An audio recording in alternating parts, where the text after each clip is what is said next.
पहली तो इस देश में अभी तक मोदी जी का विकल्प है ही नहीं। सच्चाई ये है कि विकल्प ही नहीं है। अगर लोकतंत्र है, विपक्ष होना चाहिए, इस बात को मैं सहमति रखती हूँ, लेकिन विकल्प ही नहीं है। दूसरी चीज़, हमेशा क्षेत्रीय मुद्दे, चुनावी मुद्दे अलग होते हैं, राष्ट्र के मुद्दे अलग होते हैं। राष्ट्र का चलाना एक अलग चीज़ है, क्षेत्र को चलाना अलग चीज़ है, गाँव पंचायत को चलाना एक अलग चीज़ है। और इस चीज़ को जनता अच्छे से समझती है, जनता विवेकशील है, उसको पता है हमको कहाँ अपना वोट कास्ट करना है। 70 साल थे ये लोग, बना देते राम मंदिर, ये भी चुनावी मुद्दा बना के राम मंदिर बना देते। वही लोग हैं ना सपा और बसपा वाले, जब बोलते थे कि मिले मुलायम काशी राम, हवा में उड़ गए जय श्री राम। ये मैंने स्टार्टिंग में ही बोला था कि ये गठबंधन केवल और केवल देश को बेवकूफ़ बनाने के लिए किया जा रहा है, क्योंकि असलियत में इसकी विश्वसनीयता है ही नहीं। इनके गुट में जो जितने भी लोग हैं, या तो आधे जेल के वासी हैं, मतलब उधर लालू जी को देख लीजिए, चारा घोटाला से आए हैं, या बेल पे घूम रहे हैं। आज आधी दुनिया वॉर के जोन से जा रही है, लड़ाई के जोन से जा रही है, वर्ल्ड वॉर 3 की स्थिति आ चुकी है। उसके बाद केवल एक भारतवर्ष है जो सारे ही बड़े देशों के बीच में मध्यस्थता की बात कर रहा है। एक भारतवर्ष है जो इस कोविड के और इस वॉर के काल में भी 5वीं बड़ी इकोनॉमी, 10 रैंक से 5वीं आना कोई छोटी बात नहीं है। और बीजेपी ने आते ही सत्ता में ये बोला था कि हम आपको राम मंदिर बना के देंगे, सौगंध राम की खाते हैं, मंदिर वहीं बनाएंगे, 370 हटाएंगे, देश को विकास के पथ पे लेके जाएंगे। तो एक एक वचन उन्होंने निभाया है और उससे ज़्यादा निभाया है। लगता है आपको कि यहाँ राम लला जिताएंगे चुनाव इस बार? मैं नहीं समझती बीजेपी के लिए या इस देश के किसी भी इंसान के लिए राम चुनावी मुद्दा हो सकता है। जब जनसंघ बनी थी, जब इनके पास 2 सीटें थी, ये तब भी जय श्री राम बोलते थे, और आज 303 सीटें तब भी जय श्री राम ही बोलते हैं। इसको चुनावी मुद्दा नहीं है, ये आस्था का मुद्दा है कि 500 वर्ष तक की हमने जो लंबी लड़ाई, लंबा संघर्ष, लंबी तपस्या, जो आराध्य हैं हमारी अंतिम यात्रा में भी अगर हम निकलते हैं तो एक ही नाम निकलता है, राम नाम सत्य है। उस राम को, उसके मंदिर का निर्माण के लिए जो मुगलों ने अत्याचार किया, और ये वही लोग हैं ना सपा और बसपा वाले, जब बोलते थे कि मिले मुलायम काशी राम, हवा में उड़ गए जय श्री राम। मैम, अखिलेश यादव ने एक बड़ा बयान जो दिया है कि अगर पहले पता होता कांग्रेस धोखेबाज निकलेगी तो अलायंस करते ही ना। क्या लगता है, क्या चुनावी सरगर्मियां बढ़ रही हैं इससे? देखिए, ये तो होना ही था। ये निश्चित था कि ये जो जितने भी लोग हैं, इनका एक विचारधारा है नहीं, और सबको अपनी सियासी राजनीतिक गद्दी जो है उसका लोभ है, उसको बचाना है। और आप इस चीज़ को समझिए कि ये मैंने स्टार्टिंग में ही बोला था कि ये गठबंधन केवल और केवल देश को बेवकूफ़ बनाने के लिए किया जा रहा है, क्योंकि असलियत में इसकी विश्वसनीयता है ही नहीं।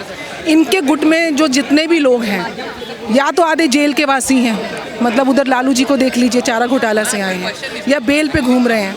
और एमपी में जैसे इन्होंने अखिलेश जी को बोला होगा, हम तो नहीं जानते हैं, हमें तो ऐसे लगता है कि ये 3 बार जो मीटिंगें हुई हैं केवल दावत पार्टी ही हुई है, और कांग्रेस ने अपना उद्देश्य सिद्ध करना था। लेकिन अखिलेश जी को इस बात का संज्ञान हो गया है, समय से पहले हो गया है, और ये होना ही था, क्योंकि कांग्रेस ने उसको कहीं जगह नहीं देनी थी एमपी में।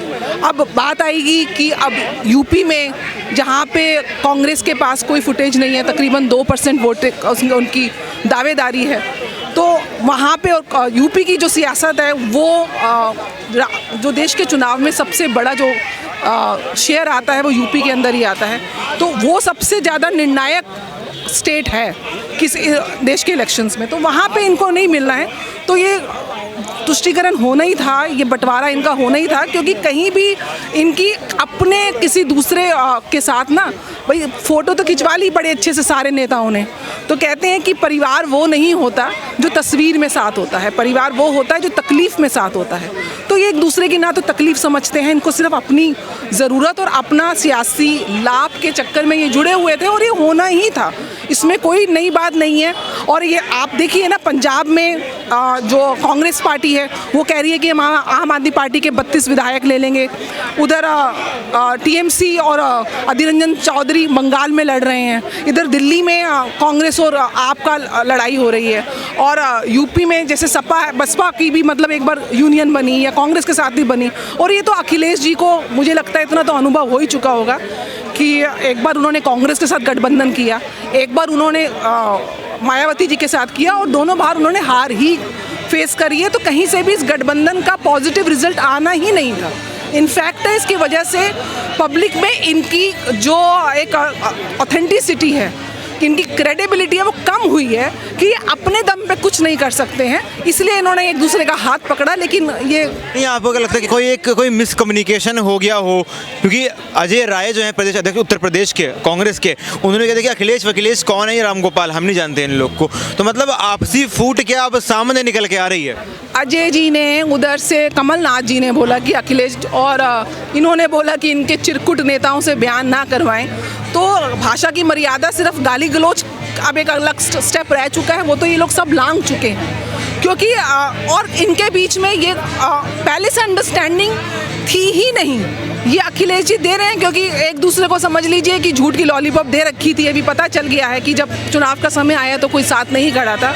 तो इससे तो अब जो और पिक्चर जो है ना 2024 की और क्लियर होती जा रही है कि ये जो पोलराइजेशन होगी, ये जो आपस में डिवाइड हो जाएंगे, उसके बाद जो सत्ता पक्ष होगा वो आगे बढ़ेगा जो इसने काम किया है।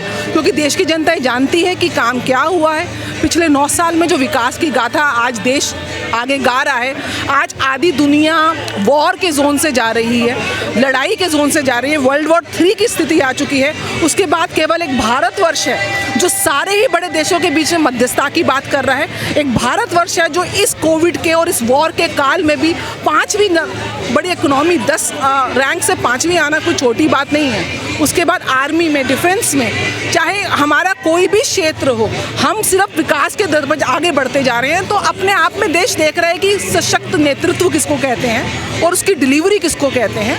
आज 370 हटी है, आज राम मंदिर का शिलान्यास हो रहा है, आज हम AI आर्टिफिशियल इंटेलिजेंस की टेक्नोलॉजी में आगे बढ़ चुके हैं। तो भारतीयों का तो डंका आज विश्व में बज रहा है। इस नीति मैम, कुछ लोग ऐसा भी बोल रहे हैं कि रामलला के विराजमान होने की तारीख घोषणा इसलिए की गई ताकि ये लोग चुनाव जीत सके 5 राज्यों में बीजेपी वाले।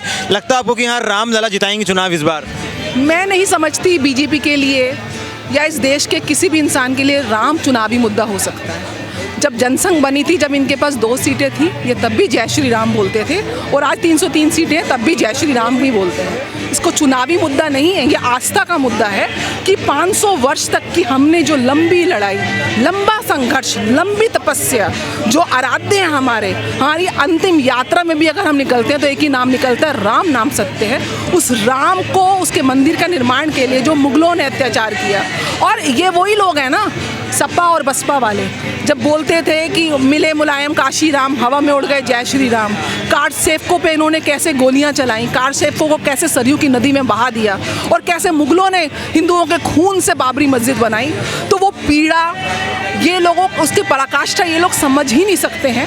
और बीजेपी ने आते ही सत्ता में ये बोला था कि हम आपको राम मंदिर बना के देंगे, सौगंध राम की खाते हैं, मंदिर वहीं बनाएंगे, 370 हटाएंगे, देश को विकास के पथ पे लेके जाएंगे।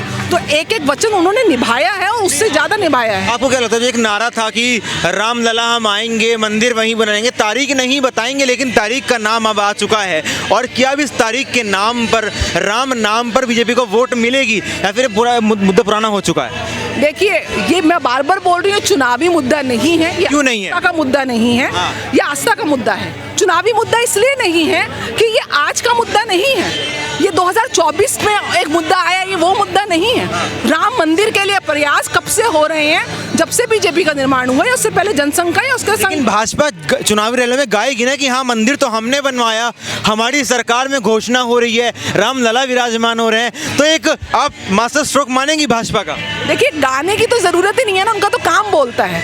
भाजपा का काम बोलता है, गाने की जरूरत उसको होती है जो कोई कट कॉपी पेस्ट करके गा रहा हो। ये तो जमीन पे, धरा पे, यथार्थ में शाश्वत राम मंदिर का निर्माण हो रहा है, तो उसको गाए ना गाए दिख तो रहा है, काम तो हुआ है, अपना उन्होंने वचन तो निभाया है, और 500 वर्ष की पीड़ा से हमको बाहर निकाला है। इन कांग्रेसों ने लाखों करोड़ों रुपए वकीलों की फौज पे खड़ा कर दिए कि राम मंदिर बने ना, ये तो राम के अस्तित्व पे नहीं बात करते थे। इनके लोग सनातन के लिए बोलते हैं कि ये डेंगू मलेरिया है, या जो स्वामी प्रसाद मौर्य बोलते हैं कि पोटेशियम साइनाइड है, या राम के रामायण कुछ नहीं है। तो ये तो सनातन के उन्मूलन की बात करते हैं, ये देश को, हिंदुओं को जातिवाद में बांटने की बात करते हैं कि आप ब्राह्मण हैं, आप क्षत्रिय हैं, आप खत्री हैं, अपनी जातियां बताते नहीं हैं। तो केवल देश को धर्म के नाम पे कैसे बांटना है, देश को जाति के नाम पे कैसे बांटना है, और अब कौन कर रहा है? ये विपक्ष कर रहा है, और कौन कर रहा है? विपक्ष बोल रहा है भाजपा करती है। 70 साल थे ये लोग, बना देते राम मंदिर, ये भी चुनावी मुद्दा बना के राम मंदिर बना देते। ये तो अब इन्होंने डिलीवर किया है, तो उसको कहते पके पकाए फल खाने के लिए आ गए हैं, लेकिन जनता बेवकूफ़ थोड़ी ना, वो तो जानती है कि किसने मूल रूप से काम किया है, किसने मूल रूप से लड़ाई लड़ी है। इन्होंने तो लड़ाई में कौन सी बाधाएं नहीं डाली, कौन सी अड़चनें नहीं डाली कि राम मंदिर ना बना हो, कौन सी बाधाएं काशी में नहीं पड़ रही हैं, कौन सी बाधाएं मथुरा में नहीं पड़ रही हैं। तो ये समझने की आवश्यकता है कि भगवान राम को कोर्ट में जाके अयोध्या में एविडेंस देने पड़ रहे हैं, कृष्ण को मथुरा में जाके मथुरा में एविडेंस देने पड़ रहे हैं, और काशी में भगवान शिव को एविडेंस देने पड़ रहे हैं। ये तो हमारे विडंबना है कि हम वो 800 साल के मुगल और 200 साल के अंग्रेजों की जो शासन है, उन्होंने किस तरीके से भारत की संस्कृति को ध्वस्त। पिछले 5 सालों में काशी याद नहीं आई, पिछले 5 सालों में बाबा नाथ नहीं आए, लेकिन अगर चुनाव में केवल 8 महीने शेष हैं तो कार्बन डेटिंग भी करवाई जा रही है और एएसआई बीच में आ गया है। क्या चुनाव को लिंक कर दें इससे? हम हर 6 महीने में चुनाव होते हैं। चुनाव कब नहीं होते हैं? कभी नगर पालिका के हैं, तो कभी विधानसभा के हैं, तो कभी कॉर्पोरेशन के हैं, तो आज देश के चुनाव हैं। चुनाव तो होते ही रहेंगे, लेकिन क्या आप ईश्वर को मानना छोड़ देंगे, अपनी आस्था छोड़ देंगे, अपनी लड़ाई छोड़ देंगे? तो अपनी लड़ाई तो हम नहीं छोड़ेंगे ना, लड़ेंगे, अंतिम सांस तक लड़ेंगे, अपने भगवान को अपने विराजेंगे, जब तक हम पाएंगे नहीं हम तब तक लड़ेंगे। राम 22 को विराज जाएंगे। आप मुझे एक बात बताइए, आचार्य प्रमोद कृष्णन कांग्रेस के जो नेता हैं, उन्होंने एक बात कही कि जब तक मायावती को हम नहीं लेंगे अलायंस में, तब तक मोदी को नहीं हरा पाएंगे। क्या लगता है, मायावती जरूरी है? मतलब बुआ का आना जरूरी है? बबुआ तो आ गए। इनके पास तो बबुआ भी तो चले गए। बबुआ कहाँ आ गए जनाब? बबुआ तो अब कस के कमर बैठे हुए हैं। गेस्ट हाउस कांड भूल गए क्या हम आपको सबक सिखाएंगे? आइए आप यूपी में। बबुआ तो पहले ही छटक गई है, इन्होंने बबुआ को दे देते एमपी में 5-6 सीटें, तो बबुआ थोड़ा उनके गुडविल में आ जाते हैं आप। तो वही तो मैं कह रही हूँ, बबुआ तो छटक चुके हैं। और मायावती जी कहाँ आएंगी? देखिए, मायावती जी का भी अभी वोट बैंक कम हो चुका है। बीजेपी पूर्ण रूप से यूपी में योगी जी के शासन, मेरे ख्याल से आज तक के इतिहास में एक नहीं, इसलिए नहीं कि वो बीजेपी के वो हैं, इसलिए कि उन्होंने जो एक सन्यासी का जो एक पूरा तत्व है कि बिना किसी, इनकी तो संपत्तियां बनी हुई हैं, उनका ना परिवार, उनकी परिवार में बहन भी आज भी चाय की दुकान चलाती हैं, इनके तो जीजा जी डीएलएफ में पता नहीं कितने कितने गमन किए हुए हैं ना, वो उन्होंने परिवार को त्यागा हुआ है। पूरी सेवा भाव से, समर्पण भाव से, बलिदान के भाव से वो सेवा कर रहे हैं, और बिना किसी जाति में घुस के, अगर आप मुस्लिम हैं तो आपको भी वो सुविधा दे रहे हैं, आपकी भी समस्या का हल कर रहे हैं, चाहे आप किसी के हों। और उन आरोपों का क्या होगा जब मोदी पर ये आरोप लगते हैं कि हाँ, अडानी का और अंबानी का पेट मोटा कर रहे हैं, उनको मतलब भर रहे हैं? अडानी और अंबानी बिजनेसमैन हैं, आप समझिए, वो बिजनेसमैन हैं। उनको इन्होंने राजस्थान में दिया, टेंडर दिया, इन्होंने छत्तीसगढ़ में माइंस का दिया, इन्होंने केरला में, गुजरात में पोर्ट दिया। सोनिया जी ने लाखों करोड़ों का उनका जो कर्जा है वो माफ किया। तो उल्टा राजीव गांधी के टाइम पे भी EXIM policy, export import policy में अडानी को फेवर दिया। तो आपने एक बिजनेसमैन को फेवर दिया, वो तो कुछ नहीं।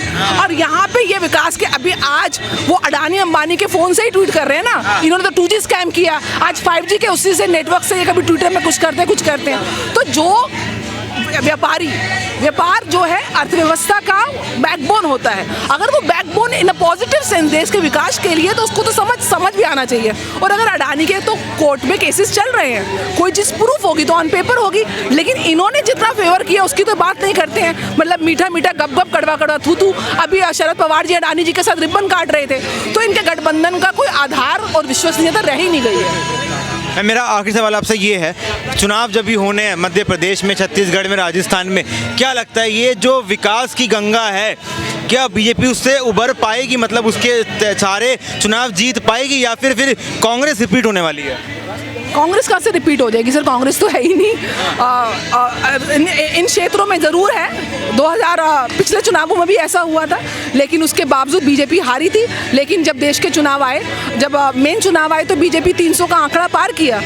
हर चुनाव के मुद्दे। क्षेत्रीय नेता नहीं है क्या, जो क्षेत्र में हार जाते हैं लेकिन केंद्र में मोदी आ जाते हैं? ऐसा है, नेतृत्व पहले तो इस देश में अभी तक मोदी जी का विकल्प है ही नहीं। सच्चाई ये है कि विकल्प ही नहीं है।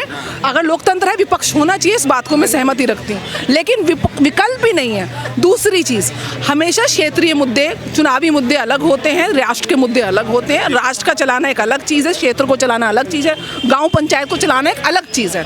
और इस चीज़ को जनता अच्छे से समझती है, जनता विवेकशील है, उसको पता है हमको कहाँ अपना वोट कास्ट करना है। और अगर बीजेपी हारी है तो बीजेपी को वहाँ पर परफॉर्मेंस देनी चाहिए स्टेट्स में। मैं ये नहीं बोल रही कि कि उनको देनी नहीं चाहिए, वो देंगे। और जहाँ तक अभी जो सर्वे के रिपोर्ट्स आ रहे हैं जो ग्राउंड लेवल पे हो रहे हैं, या उन्होंने सत्ता में रहने के बगैर भी काम दिया है इन क्षेत्रों में, तो वो अपने काम से जीत कर आएंगे, इसमें तो कोई मेरे को संशय है ही नहीं।